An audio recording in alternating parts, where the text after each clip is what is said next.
In today's video, I'm going to discuss some truly terrifying diseases, and I'm going to explain to you exactly what they are and how they will slowly kill you.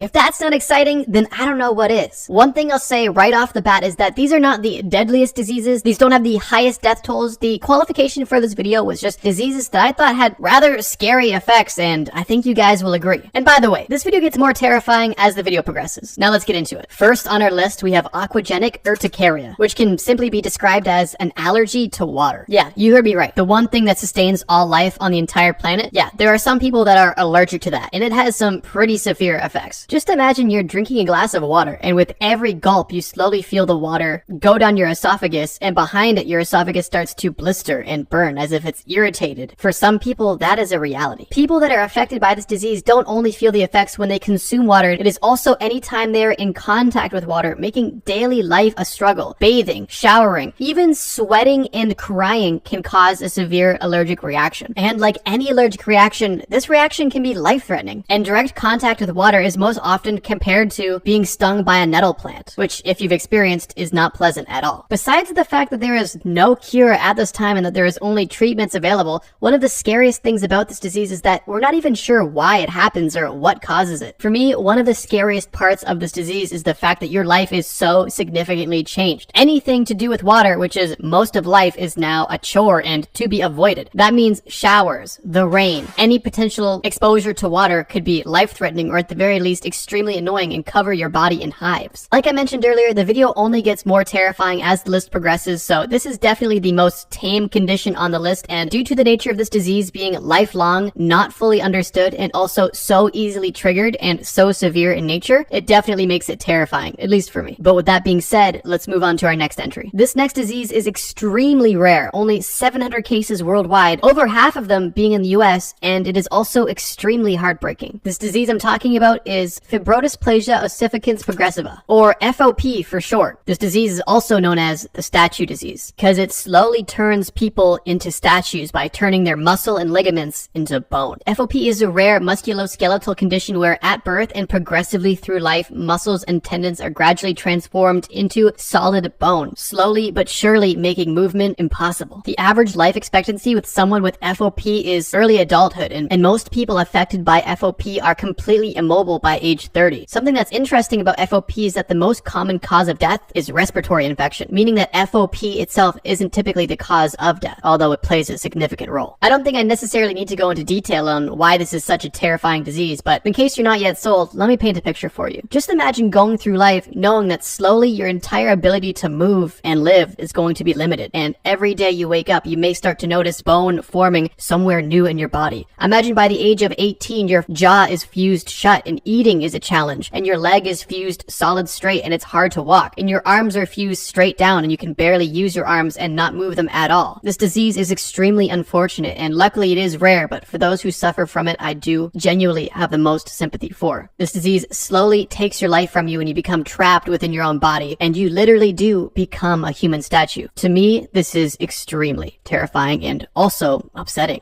Oh, and in case we haven't shown one on screen yet, this is what the skeleton of someone with FOP looks like. Terrifying. Now let's move on. Next up, we have a disease that's similar in nature. It is progressive and slowly takes away your abilities, but in a very different way. This disease affects you mentally and not physically. This disease I'm talking about is Alzheimer's. This disease is likely the most common on this list, and for some people will strike a personal note. For me personally, I lost a family member to Alzheimer's disease, and the progression of it was terrifying and extremely heartbreaking to watch. And if you've dealt with or are currently dealing with somebody with Alzheimer's, I understand how you feel. Alzheimer's disease is a brain disorder that slowly destroys your memory and thinking skills. Eventually, the ability to carry out even the most simple of tasks are impossible, and slowly this disease kills you. Something that I was kind of surprised to learn is that Alzheimer's disease is still relatively poorly understood. I don't know why, but I just thought we kind of knew more about it. And that includes the causes. And although there are many environmental and genetic risk factors associated with its development, nothing is necessarily pinpointed as a cause. Other factors could include, though, head injury, clinical depression, and even high blood pressure. Something scary about the early symptoms of Alzheimer's disease is that because it appears later in life, a lot of the initial symptoms are simply written off as stress or simply natural aging, which typically isn't always the case. Some of these early symptoms include memory loss, problems with language, disorientation, and mood swings. Alzheimer's can typically only be diagnosed through pre-existing symptoms and also cognitive testing after ruling out any other sort of possibility. I can only imagine being that person in that situation where you start to feel off, things start to feel funny, you're not quite sure if you're just getting old or if you have something wrong, and you're at the age where Alzheimer's is a genuine concern, and getting that news has got to be terrifying, that knowing that sooner or later your mind is going to be gone. This has to be heartbreaking, scary, and also frustrating, knowing that you know you could do this and you want to do this, but your brain is simply not allowing you because it is slowly deteriorating. Literally, the brain of somebody with Alzheimer's is completely different. This is a side-by-side of a normal brain and a brain with Alzheimer's. There's a significant lack of white and gray matter, causing the horrible affliction. I think most of you get the idea and would probably agree that Alzheimer's disease is extremely terrifying and extremely terrible. Next up, let's discuss ebolavirus disease, or EVD. Ebolavirus disease is obviously caused by the Ebola virus, and the Ebola virus actually has 5 species of it, making this topic a little bit more complex than the scope of this video. So for the most part, I'll be speaking in general terms. The Ebola virus I'll be speaking on specifically is ZEBO-V, a certain species of the Ebola virus that is the most deadly and the most responsible for the most amount of outbreaks. But for the point of this video, I'm not too focused on the virus itself, as I'm focused on the disease it causes and the effects of that disease. The early stages of Ebola virus disease has a very common set of symptoms, such as fever, nausea, vomiting, fatigue, but slowly progresses into more serious symptoms, such as failure of the blood vessels causing under the skin bleeding through your mucous membranes, which, if you've heard of Ebola virus before, you've probably heard of bleeding from your eyes, and that's where that comes from. The Ebola virus is spread through direct contact, and the onset of the disease can take from 2 days all the way up to 3 weeks post-exposure, meaning that you might have it and not know for a long time. But if under the skin bleeding wasn't terrifying enough for you, how does an up to 90% fatality rate sound? Or how does no cure sound? Or any sort of preventative medicine? That's right, the only treatment for Ebola virus disease is supportive care. I'm doing air quotes there, because you basically just have to let your body work its way through it and hope that you have the proper supportive care to survive. This may seem like a relatively simple disease, but it is not, and it is extremely scary and definitely painful and excruciating and scary, if you ask me. So why did I put Ebola virus disease above the other entries on this list? Well, for me, I think it's extremely scary how easily this can be contracted, and how in a matter of only a few days, your life can change drastically, and you can go from exploring, trying out new places, to being in a hospital bed, fighting for your life, bleeding from your eyes, and hoping to God that you make it through it. Most of the other entries on this list have been lifelong conditions or only happen to you later in life. Ebola virus disease can happen to anyone at any time, which to me is definitely terrifying. But we still have 2 more terrifying diseases to cover. Next up, we have something that you've probably been waiting for, or at least probably had on your mind when you read the title of this video. That being rabies. I think rabies is something we've all heard about while we were younger, either in the news or pop culture, but I don't think most of us understand the true extent of how deadly and how scary and honestly terrifying this disease is. Rabies is an infectious disease, and when you start showing symptoms, you have a roughly 100% fatality rate. These symptoms include fever, extreme aversion to water, confusion, excessive salivation secretion, hallucinations, disturbed sleep, paralysis, coma, hyperactivity, headache, nausea, vomiting, anxiety. A very brutal list of symptoms, worst of which being, as soon as you experience these symptoms, you know that the end is near. Seriously, less than 10 people ever have had symptoms of rabies and survived. And as you probably assumed, there is absolutely no cure. However, fortunately, there is prevention, specifically the rabies vaccine, which is the biggest reason why this hasn't killed all of humans, because yeah, it's pretty serious. Another terrifying fact about rabies is that the onset period is huge, which is honestly terrifying, but also fortunate. If you do something to give you rabies, let's say you get bit by an animal with rabies, you have 2 to 3 months until you would potentially start to display symptoms, meaning that within that 2 to 3 month window,